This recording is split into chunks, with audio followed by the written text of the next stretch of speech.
అందరికీ నమస్తే అండి. కూటమి ప్రభుత్వం అధికారంలోకి వచ్చిన తర్వాత కూడా వైఎస్ఆర్ కాంగ్రెస్ పార్టీలో కొంతమంది నాయకుల అరాచకాలు ఆగడం లేదు. వైసీపీ అధికారంలో ఉన్నప్పుడు రాష్ట్ర వ్యాప్తంగా వైసీపీలో కొంతమంది నాయకులు అధికారమే అండగా పెట్టలేకపోయారు. సో వాళ్ళకి ధీటైన నాయకత్వం లేకపోవడం, నియోజకవర్గంలో ఎవరు అడ్డు చెప్పలేకపోవడం, పోలీసులు అధికారులు కంప్లీట్గా పూర్తిగా లొంగిపోవడం, వ్యవస్థలన్నీ వాళ్ళకు అనుకూలంగా పనిచేయడం, చట్టాలు వాళ్ళ ముందు చిన్నబోవడంతో వాళ్ళకి ఇష్టానుసారం పరిపాలన ఉంది. సో అటువంటి పొంగనూరు, గన్నవరం, గుడివాడ, మాచర్ల లాంటి నియోజకవర్గాల్లో ఎక్కువగా జరిగాయి గత 5 ఏళ్లలో.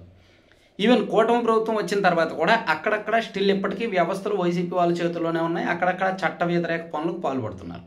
ఈ క్రమంలోనే మాచర్ల నియోజకవర్గంలో మే 25వ తేదీన, ఈ ఏడాది మే 25వ తేదీన గుండ్లపాడుకు చెందిన 2 తెలుగుదేశం పార్టీ కార్యకర్తలను, కోటేశ్వరం అండ్ వెంకటేశ్వర్లు అనే 2 కార్యకర్తలను వైసీపీకి చెందిన కొంతమంది నాయకులు హతమార్చారు.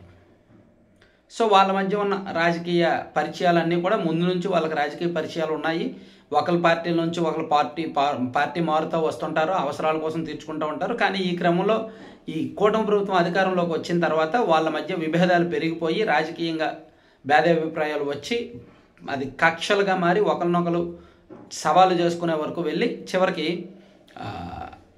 హుజూర్ నగర్ ప్రాంతంలో ఒక వివాహ వేడుకకు హాజరై 2 అన్నదమ్ములు, కోటేశ్వరరావు అండ్ వెంకటేశ్వరరావు అనే 2 అన్నదమ్ములు కూడా ద్విచక్ర వాహనంపై వస్తుండగా వైసీపీకి చెందిన కొంతమంది కార్యకర్తలు, కొంతమంది నాయకులు వారిని కారుతో ఢీకొట్టి అక్కడికక్కడ హతమార్చారు. ఈ కేసులో పోలీసులు ప్రాథమిక దర్యాప్తు చేసి 5 మీద కేసు నమోదు చేశారు. ఆ తర్వాత పూర్తి స్థాయి దర్యాప్తు చేయగా వాళ్ళు ఇచ్చిన వాంగ్మూలాల మేరకు, పోలీసులు పూర్తి స్థాయి దర్యాప్తు మేరకు అక్కడ లభ్యమైన ఆధారాలు, ఫోన్ కాల్ రికార్డ్స్ అన్నీ చూస్తే మాచర్ల మాజీ ఎమ్మెల్యే పిన్నెల్లి రామకృష్ణారెడ్డి గారు అండ్ వారి సోదరుడు వెంకటరామరెడ్డి గారి ప్రోద్బలంతో, వాళ్ళ సహకారంతోనే, వాళ్ళ ప్రోత్సాహంతోనే, వాళ్ళు చెప్తేనే ఈ 2ని హతమార్చినట్టుగా వాళ్ళు ఒప్పుకున్నారు.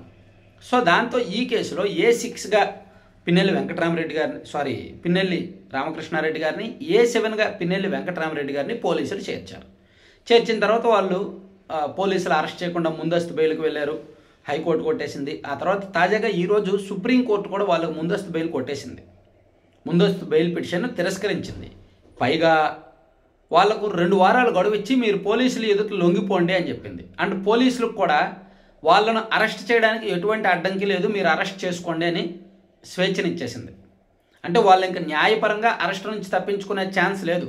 ఇంకా కనిపించకుండా ఎక్కడికో పరారవ్వాలి తప్ప, అడ్రస్ లేకుండా, అసలు ఏమాత్రం ఆచూకీ లేకుండా పరారవ్వాలి తప్ప, న్యాయపరంగా ఈ కోర్టు కాకపోతే ఆ కోర్టు, ఆ కోర్టు కాకపోతే ఈ కోర్టు, లేదా ముందస్తు బెయిల్ లేదా రెగ్యులర్ బెయిల్, ఇవన్నీ ఇంకా కుదరదనమాట. ఎందుకంటే సుప్రీంకోర్టు ఫైనల్ జడ్జిమెంట్ ఇచ్చేసింది ఈరోజు.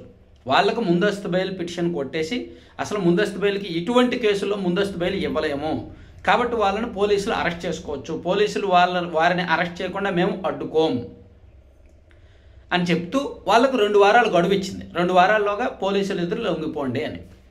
సో ఇది చాలా పెద్ద షాక్ నిజానికి వైసీపీకి, పిన్నెల్లి రామకృష్ణారెడ్డి గారికి అండ్ ఆయన సోదరుడికి చాలా పెద్ద షాక్. ఎందుకంటే వాళ్ళకి ఒక కోర్టు కాకపోతే ఒక కోర్టు నుంచి అయినా వెసులుబాటు లభిస్తుంది కదా, అరెస్ట్ అవ్వకుండా తప్పించుకోవచ్చు కదా అని ఆలోచించారు. కానీ ఇంక ఫైనల్గా సుప్రీంకోర్టు చెప్పేసరికి ఇంక ముందస్తు బెయిల్ కోసం వాళ్ళు వెళ్ళలేదు.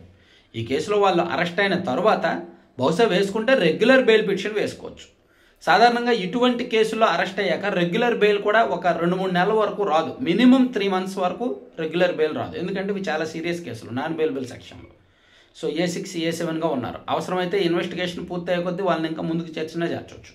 ఎందుకంటే ఎవరైతే ఈ దారుణానికి పాల్పడ్డారో వాళ్ళ కాల్ రికార్డ్స్ అండ్ వాళ్ళు ఇచ్చిన వాంగ్మూలం అంతా కూడా ఈ 2 సోదరుల చుట్టే తిరుగుతున్నాయి అన్నమాట. సో వీళ్ళ ప్రోద్బలంతోనే ఆ ఘటన జరిగింది, ఆ దారుణం జరిగింది అని అక్కడ పోలీసులు నిర్ధారించుకున్న తర్వాత వీళ్ళిద్దరిని తీసుకొచ్చారు. అంటే ఆధారాలన్నీ కూడా వాళ్ళకు వ్యతిరేకంగా ఉన్నాయి కాబట్టి ఇంకా చట్టపరంగా అరెస్ట్ కాక తప్పనిసరి పరిస్థితి అన్నమాట. Thank you.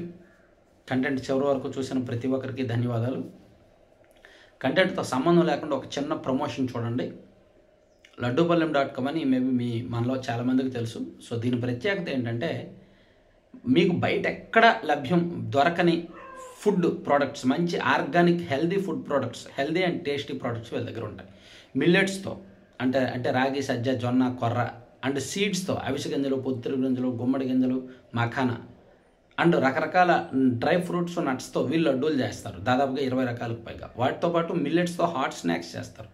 దాంతోపాటు రకరకాల హెల్దీ ఇంగ్రీడియంట్స్తో పౌడర్స్, ఏబీసీ పౌడర్ అంటే apple beetroot carrot powder, and amla beetroot carrot powder, and protein powder, dry dates powder, moringa పొడి, మునగాకు పొడి, జామాకు పొడి, ఇలా రకరకాల పొళ్ళు, veg and non veg pickles అన్నీ చేస్తారనమాట. మీకు ఎవరికైనా కావాలి అంటే laddupalem.com అనే సైట్ విజిట్ చేయండి. 10% డిస్కౌంట్ ఉంది, అండ్ 2 తెలుగు రాష్ట్రాల్లో ఫ్రీ డెలివరీ ఉంది. అండ్ 9997839994 నెంబర్కి మీరు కాల్ చేసి లేదా వాట్సాప్లో మెసేజ్ పెట్టి ఆర్డర్ చేసుకోవచ్చు. Thank you.